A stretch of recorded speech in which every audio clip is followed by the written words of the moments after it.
The duiker is a shy antelope. Dainty and nimble, the little animal gets its name from the Afrikaans word duiker, which means to dive, relating to its habit of ducking away into bushes when danger threatens.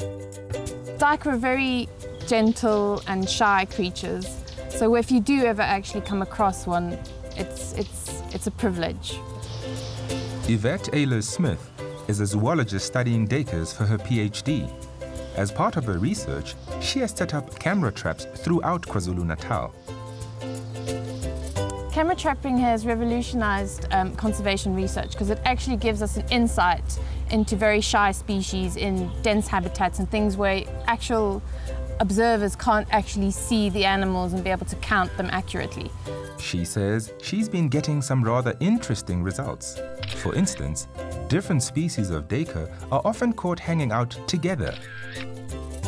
She has recorded 3 main species, common or grey duiker, and the red and blue duiker.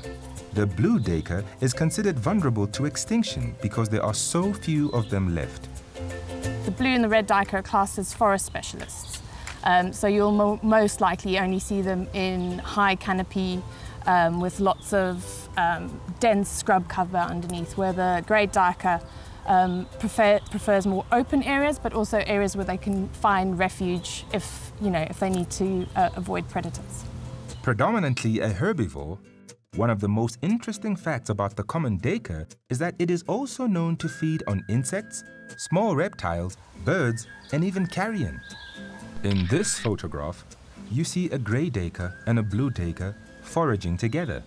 Perhaps the littler fellow feels braver with his larger buddy nearby. In general, though, duikers are quite solitary. But just because they don't like to hang out in groups doesn't mean they aren't pleased to bump into each other.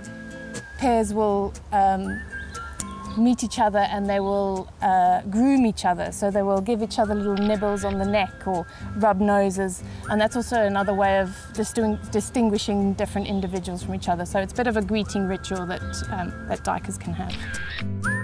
And from Yvette's snapshots, it's evident that there is also quite a bit of interspecies interaction too.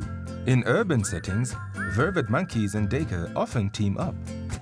And the monkeys will be foraging up in the canopy, dropping fruit, dropping leaves, dropping flowers, and the duikers actually utilize these food items.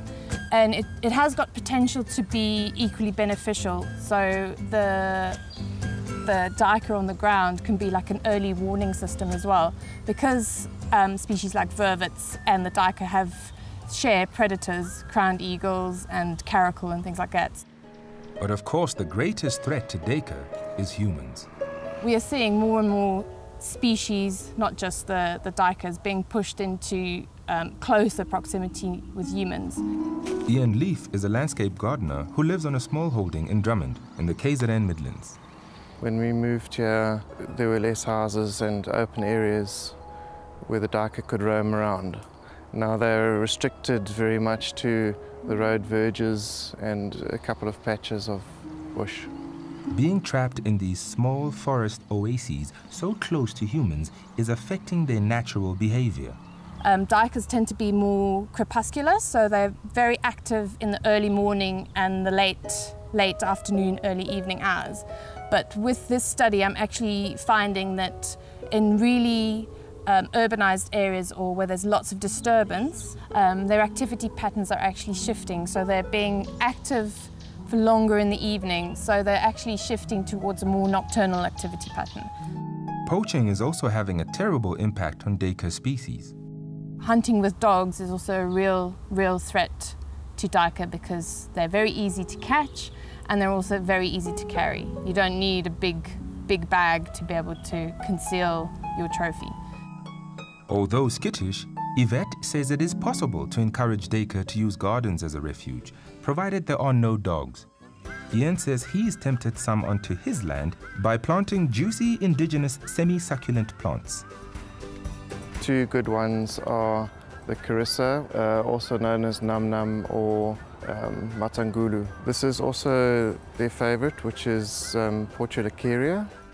Amazingly, these critters can live without water.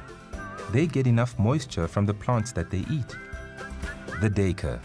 Indeed, a delightfully interesting animal neighbor.